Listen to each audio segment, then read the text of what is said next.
Assalamualaikum warahmatullahi wabarakatuh. Yang terhormat Ibu Puji Astuti Ibrahim MSI selaku dosen pengampu mata kuliah Bahan Konstruksi Teknik Kimia. Sebelumnya izin memperkenalkan diri, nama saya Sunardi, NIM 210300012. Di sini saya akan menjawab ujian akhir semester mata kuliah Bahan Konstruksi Teknik Kimia. 1. Apa yang dimaksud dengan kristal logam? Baik, di sini saya akan menjawab pertanyaan nomor 1. Kristal logam adalah bentuk padat yang memiliki struktur yang teratur. Adapun beberapa referensi yang saya baca, salah satunya ada David Gaskell di dalam bukunya Introduction to the Thermodynamics of Materials. Beliau menyatakan bahwa kristal logam adalah bentuk padat dari unsur logam atau paduan yang memiliki susunan atom yang teratur dan dapat diulang. Jadi bukan hanya struktur kristal yang memiliki pola teratur, tetapi ada di dalam kristal yaitu ada kisi, ada basis, dan ada unit cell itu memiliki pola yang teratur pula. Jadi bukan hanya struktur kristal, di dalam struktur kristalnya juga memiliki pola yang teratur. Seperti itu. 2. Sebutkan hukum-hukum yang berkaitan dengan kristal.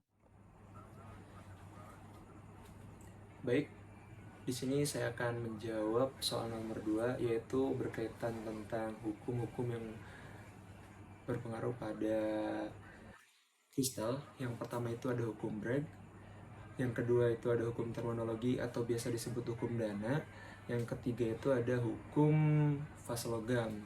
Untuk hukum Bragg itu sendiri, dia itu berlaku untuk difraksi sinar X terhadap kisi yang menentukan si struktur kristalnya, untuk menentukan struktur dari si kristalnya. Yang kedua itu hukum terminologi, dia itu menyatakan bahwa dengan komposisi kimia yang sama itu akan menghasilkan struktur yang berbeda dari si logamnya. Yang ketiga itu ada hukum fase logam.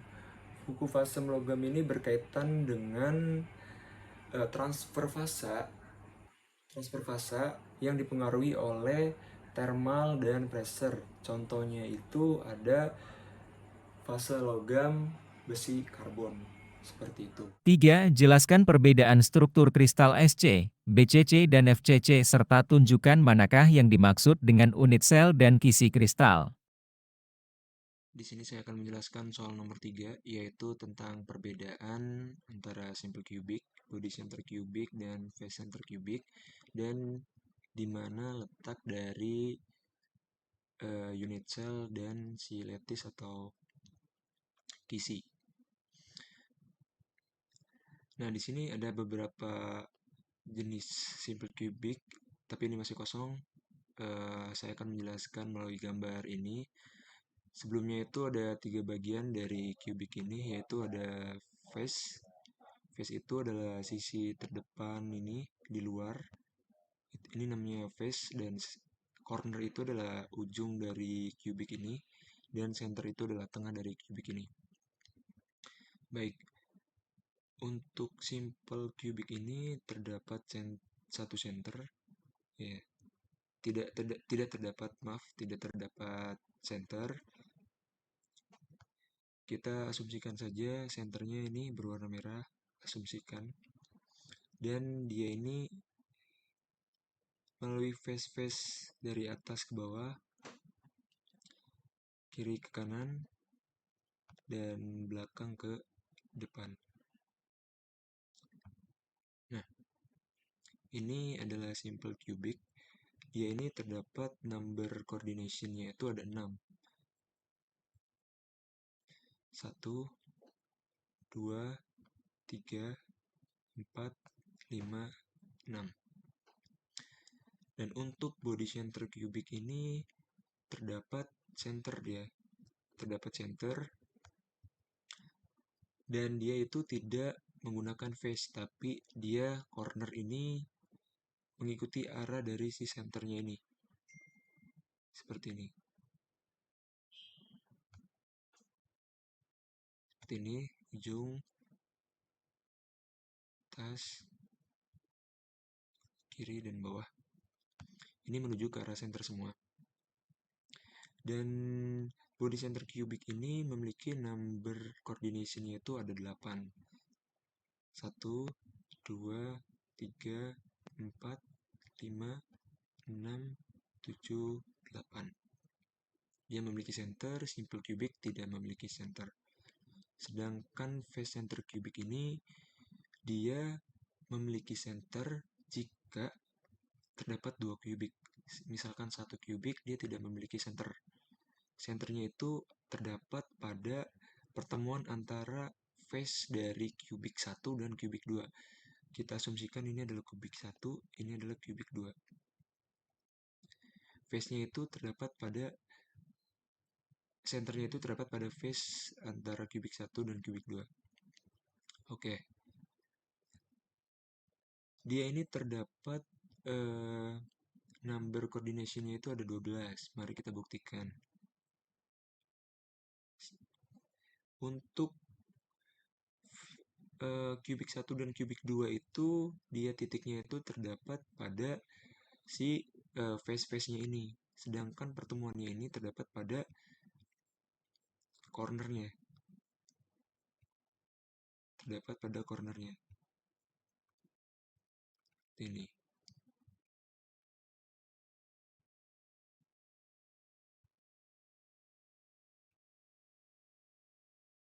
Ini cubic 1.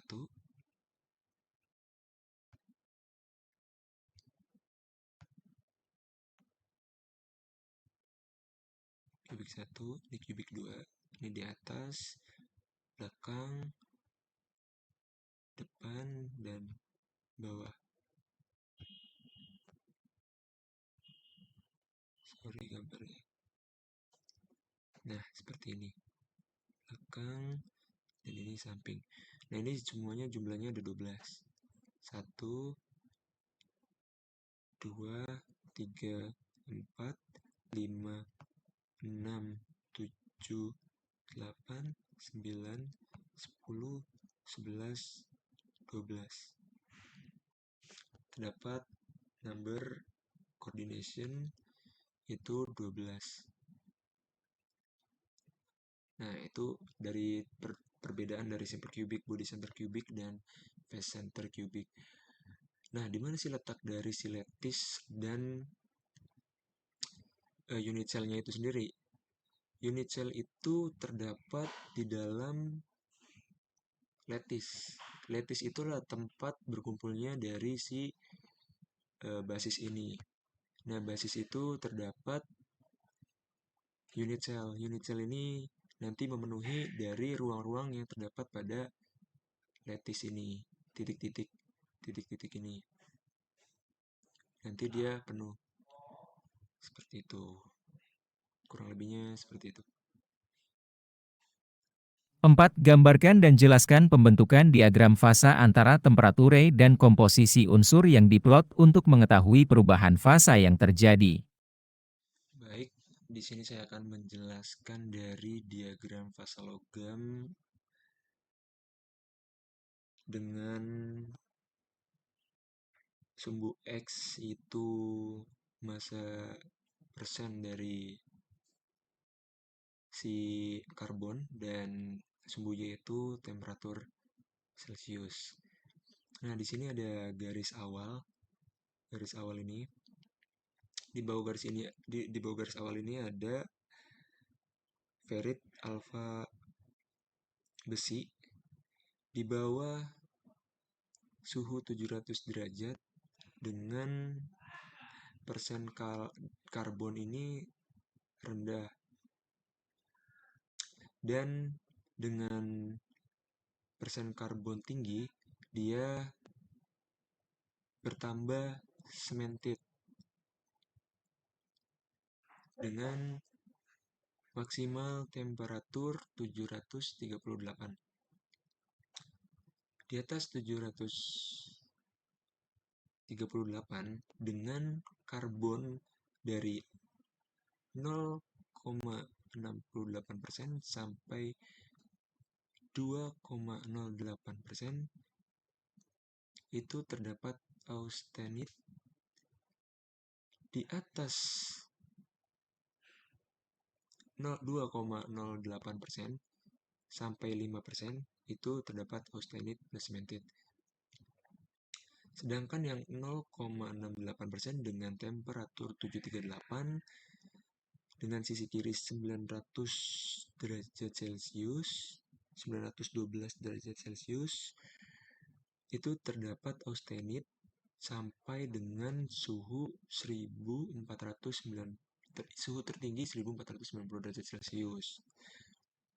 Sampai dengan karbon yang 2,8% ini dia mencapai suhu 1154 derajat Celcius. Dengan suhu yang lebih tinggi lagi ada liquid plus austenit ini dengan suhu di atas 1158 Celcius dan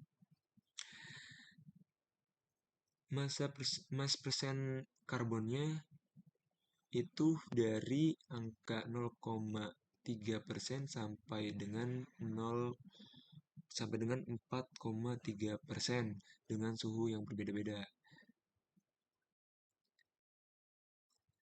Sedangkan fase liquid sama ditambah cemented ini dengan temperatur yang maksimal 1538 Celcius dengan karbon yang tinggi akan menghasilkan cemented. Semakin tinggi karbon semakin kuat. Kurang lebih ya seperti itu penjelasan tentang diagram fase logam. 5. Jenis baja apa yang sering digunakan di dunia migas dan petrokimia dan jelaskan alasannya mengapa jenis tersebut diaplikasikan pada alat-alat tersebut. Baik, di sini saya akan menjelaskan nomor 5 berkaitan tentang penggunaan baja yang sering digunakan di industri migas dan petrokimia. Baik, yang pertama itu umum digunakan adalah stainless steel, yang kedua itu ada carbon steel. Stainless steel ini digunakan pada perpipaan, katup, dan peralatan lainnya. Alasannya kenapa menggunakan stainless steel? Yang pertama itu tahan terhadap korosi.